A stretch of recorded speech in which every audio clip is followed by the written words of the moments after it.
안녕하세요. 오늘 세미나 7시간이죠. 오늘도 PPT 보면서 시작하겠습니다.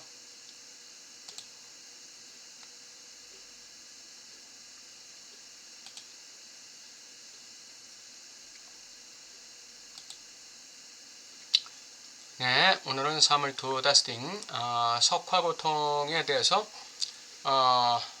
첫 페이지를 살펴보고 그 다음부터는 이제 푸아슈텔룽 표상의 위상에 대해서 한번 알아보겠습니다. 사물에 있어서 그 석화고통이라는 게 어떤 것인지 한번 보겠습니다. 도망칠 수 없는 고통의 압박 아래 나무로 변한 다프네의 신화, 석화고통. 운동을 해서 항상성을 유지해야 되는데 운동을 하지 못해요. 그렇게 되면 움직일 수가 없게 되면 이제 그때부터 이제 고통이 오는 것이죠. 그게 석화고통이라고 합니다. 17, 18세기 바로크 시대 건축은 그 자체가 해방을 목표로 하는 거예요. 쾌락. 해방의 쾌락을 목표로 하고 해방의 형태를 부여하려는 시도가 있었는데 이때 쾌락의 목표는 우리를 먼 길로 데려가는 은유적인 언어로 우리가 고문받는다는 형태를 주었다. 왜? 이는 움직임 속의 정지를 의미한다. 이 움직임 속의 정지. 이게 아주 고통스러운 것이죠. 움직이는 것 같은데 정지되어 있어요. 이게 내 마음대로 안 움직여지는 것이죠. 이 고문받는 느낌을 주는 거예요. 건축과 속조는 해방을 지향하지만 그 자체로 석화되어 이것이 우리에게 고통을 준다. 움직임이 정지되었다는 답답한 느낌. 이게 고통이에요. 이게 고통입니다. 내 인생이 뭔가 움직임이 정지되었다는 석화의 고통을 느낄 때 그 움직임을 제한시킬 수 있는 게 뭐죠? 그게 기표입니다. 그때 기표가 필요한 거예요. 이 새로운 기표. 움직임이 멈췄을 때 이건 이제 실제계적인 기표가 필요한 것이죠.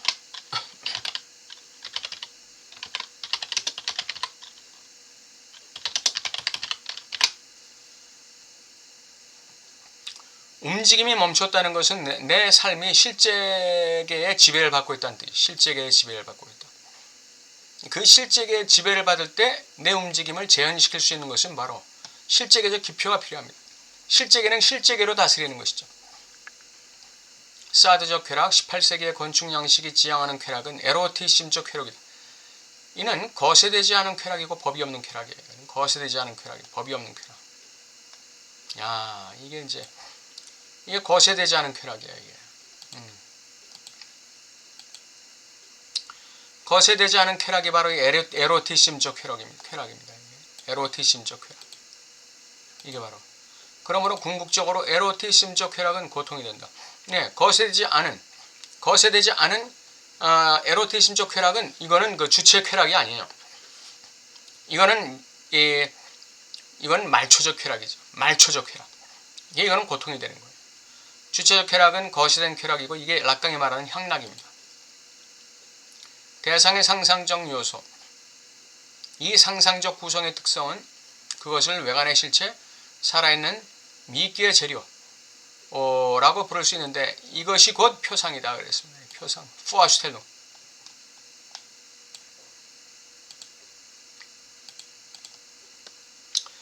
즉 대상의 상상적 실체. 대상의 상상적 실체가 바로 푸아슈텔룽입니다. 이것은 사물에서 시작하여 생성되는 것인데 실제계로부터 오는 것이죠. 이것의 본질적 특징은 조각나 있다는 것이다. 표상, 이거는 확실한 게 아니라 조각나 있다. 아리스토텔레스와 판타지아 이래로 서양 철학의 중심이 되어 온 것이 바로 그것이다. 이 애매모호함, 이 조각나 있음. 이게 바로 아리스토텔레스와 판타지아, 환상 이래로 서양 철학의 중심이 되어 온 것입니다. 이게 바로 애매모호함이에요. 조각나 있는 거예요. 프로이드는 이 푸아슈텔룽을 본질적으로 인식이론 인식이론에 의해 특징지어지는 철학에서 나타나는 형태로 급진적인 의미로 이해한다. 푸아슈텔룽을 어떻게 이해하느냐? 그는 성격 철학자들도 그것을 환원시킬 수 없었던 극단적인 형태, 텅 빈 몸, 유령 세계와의 관계에 창백한 악마, 쇠약해진 쥐상스 형태로 이 푸아슈텔룽 표상을 갖다가 보았어요. 그러니까 이 극단적인 형태, 그러니까 이게 환원이 시킬 수 없었던 극단적인 형태, 뭔지 모르는 것이죠. 극단적인 것은 뭔지 모르는 거예요. 텅 빈 몸, 텅 빈 거죠. 예, 파슐링. 예, 실체가 없어요. 유령이에요, 유령. 예, 유령. 세계와의 관계 창백한 악마. 예, 쇠약해진 쥐상스. 이런 그 형태를 갖다가 파슐링에 부여했어요, 프로이드가. 성경 철학자들이 그런 것을 프로이드가 받아들여서 그것을 갖다가 파슐링을 철학의 세계에서 분리시켜요. 자, 봅시다. 철학자들의 오랜 조사 연구는 철학이 본질적으로 극단적인 파슐링의 형태요, 허구여 쇠약한 쥐상수의 형태요, 일종의 유령, 악마에 불과하다는 것을 알아냈다. 프로이드는 이 표상이 철학보다는 정신분석에서 중요한 합리를 갖는다는 걸 발견했고, 철학의 기능에서 이 표상을 분리시켜서 정신분석 영역에 포함시켰다. 이렇게 되어 있습니다. 쾌락 원칙의 수준에서 기능하는 것이 삽입되는 것은 지각과 의식 사이다. 그 파슐링의 위상에 대해서 지금 계속 얘기하고 있어요. 쾌락 원리에 의해서 파슐링의 투자와 무의식이 조직되고 근본적인 무의식 메커니즘이 응집되는 것. 이것이 쾌락 원칙에 의해서 규제되는 한 사고 과정, 그리고 이것은 재현의 작은 응고물, 기표와 동일한 구조를 가진 것, 락강이 주장하는 것으로서 그것은 단지 파슐링이 아니라 프로이드가 나중에 무의식에 관한 글에서 쓴 것처럼 표상의 대표자, 즉 파슐링스 레프레젠탄치이다. 따라서 프로이드는 파슐링을 연관적이고 조합적인 요소로 바꾼다. 네. 파슐링스 레프레젠탄치가 뜨면은 그러면 이제 표상들이 어떻게 된다? 정리되는 거예요. 표상들이 애매하고 다변적인 이 파슐링들이 연관성을 갖게 되고 조합적인 요소로 바뀌는 거야. 말하자면 구조를 갖게 되는 거죠. 방향이 설정되는 것이죠. 파슐링이라는 그 표상에 애매한 그 방향이 이제는 명확해지는 것이죠. 그런 식으로 파슐링의 세계는 기표 자체의 가능성에 따라 이미 조직돼. 파슐링, 이 표상, 이미지의 세계는 뭐예요? 기표의 가능성에 따라서 조직되는 것입니다. 기표의 가능성, 기표의 조직에 의해서 파슐링이 어떻게 된다? 연관적이고 조합적인 요소로 바뀐다 이거죠.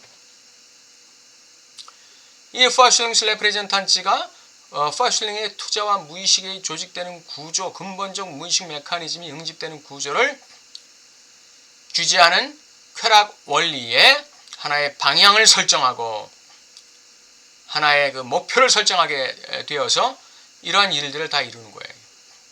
이미 무의식 수준에는 프로이드가 말했듯이 압축과 치환의 법칙, 이게 작용하고 있는 것이죠. 꿈에서 압축이 작용하죠.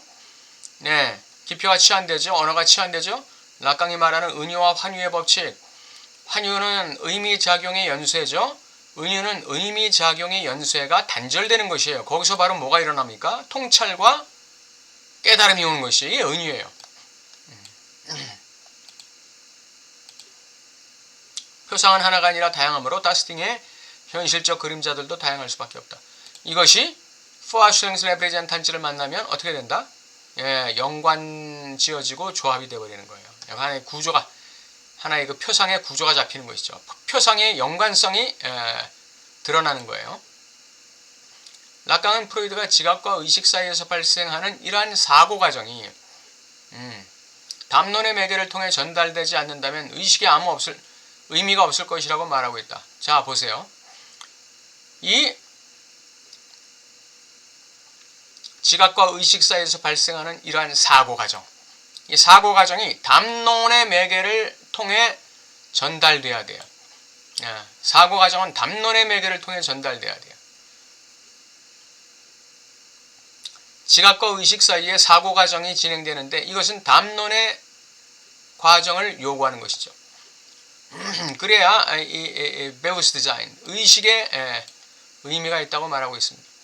지각과 의식 사이에서의 담론은 환유와 은유, 압축과 치환을 통해 전의식에서 발생하며 이 과정을 통해서 포르트 파슐링이 위치를 잡게 된다. 네, 지각과 의식 사이에 이 전의식에서, 전의식에서 뭐가 진행된다? 담론의 매개가 진행된다. 그리고 거기서 환유와 은유가 이 전의식에서 발생하는 거예요. 이렇게 되면 여기 이 과정을 통해서 Wortvorstellung 이게 이제 단어 표상이죠. 단어 표상. 단어 표상이 위치를 잡게 된다.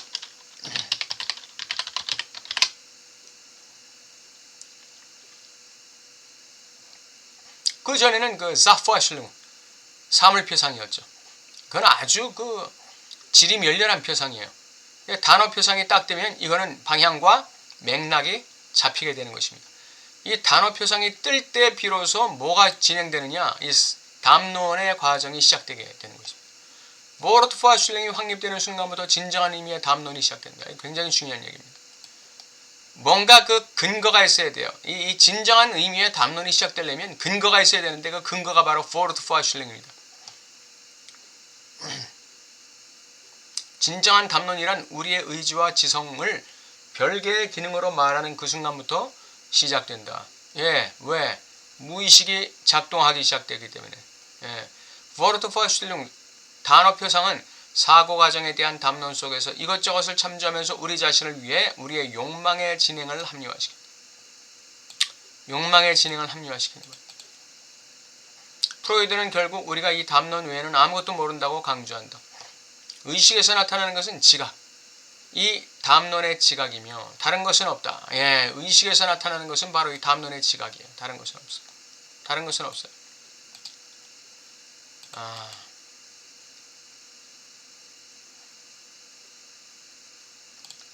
다른 것은 없다. 의식에서 나타나는 것은 바로 이 지각. 이 지각이 Wortvorstellung 단어 표상을 만들어내면서 이 단어 표상이 담론의 매개 과정을 만들어내고, 즉 진정한 담론이 시작되게 만들고, 예. 그를 통해서 뭐가 나온다? Vorstellungsrepräsentanz 이게 나오는 거예요. 이게. 담론을 통해서 이 표상의 대표자가 나오는 것입니다. 이 표상의 대표자를 얻어야 돼요. 예. 그것이 중요하다는 것입니다. 이 담론의 지각 이게 중요하다는 거예요. Vorstellung은 의미와 사설의 기본 법칙, 즉 환유와 은유의 법칙에 따라 변조된다. 예, Vorstellung은 변조된. 이거는 애매한 것이고 이건 다양성이 있는 것이기 때문에 이건 변조 가능해요. 이건 변조 가능해요. 언어에 의해서 환유와 은유에 따라서 이건 변조가 되는 거예요. Vorstellung이 지향하는 현실적 대상은 Sachvorstellung에 어떠한 단어가 입혀지느냐에 따라, 즉 어떠한 Wortvorstellung이 만들어지느냐에 따라 바뀐다는 것이다. 예. 이 사물표상. 이 사물표상에 어떠한 단어가 입혀지느냐, 어떠한 단어.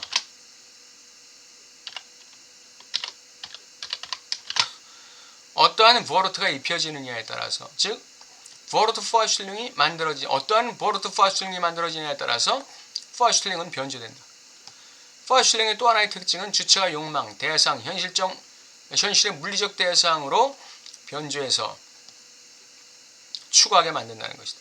이 Vorstellung의 또 하나의 특징은 하나는 은유와 환유의 법칙에 따라 변조되는 것이고, 또 하나의 특징은 주체가 욕망과 대상과 현실의 물리적 대상을 변조하게 만들어요. 네.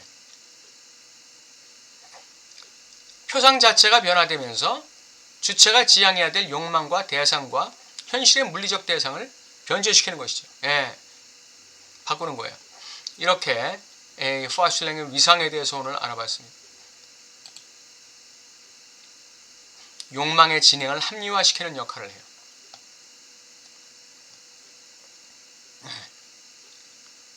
이 Wort를 입음으로써 Vorstellung은 변조된다. 그게 중요한 것이었고, 이 Vorstellung이 궁극적으로 이 Vorstellungsrepräsentanz 이 표상의 대표자가 만들어져야 주체의 욕망의 구체적 방향과 목표가 확정되는 것입니다. 그걸 위해서 은유와 환유의 담론 과정이 진행되어야 되는 것이죠. 지각과 의식 사이에 뭐가 진행된다고 그랬어요? 사고 과정이 진행된다고 그랬죠. 사고 과정. 예, 사고 과정. 예. 예.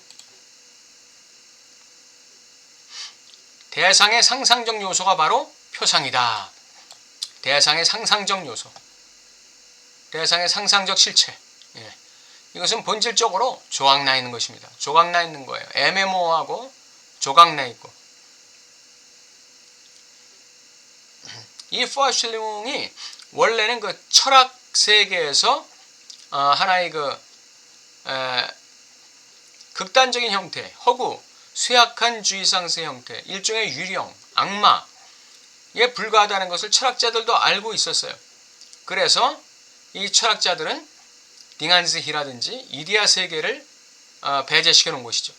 그런데 프로이드는 이 표상이 철학보다는 정신분석에서 더 중요한 함의를 갖는다. 즉 무의식의 결여, 무의식의 실제와 관련된다는 사실을 발견했어요. 그래서 이 포아슐림을 정신분석에 끌어들인 것이죠. 석화고통. 우리의 삶에 뭔가 나의 움직임이 정지됐다고 느낄 때, 그때 우리는 고통을 느끼게 됩니다. 나의 현실이 돌아가지 않는다고 느낄 때 나는 고통을 느끼는 것이죠. 그럴 땐 뭐가 필요하다고 했습니까? 그 안에 머물면서 실제계적인 기표를 확보해야 된다. 실제계적 기표를 확보해야 된다. 에로티심적 쾌락, 이거는 거세되지 못한 쾌락이에요. 그러니까 이건 반드시 불쾌로 작동하게 돼 있어요. 고통으로 작동하게 돼 있어요. 가다 보면. 거세된 쾌락, 이것은 향이라고 하는데, 향락이라고 하는데, 이것이야말로 주체에게 진정한 쾌락을 주는 요소죠. 예.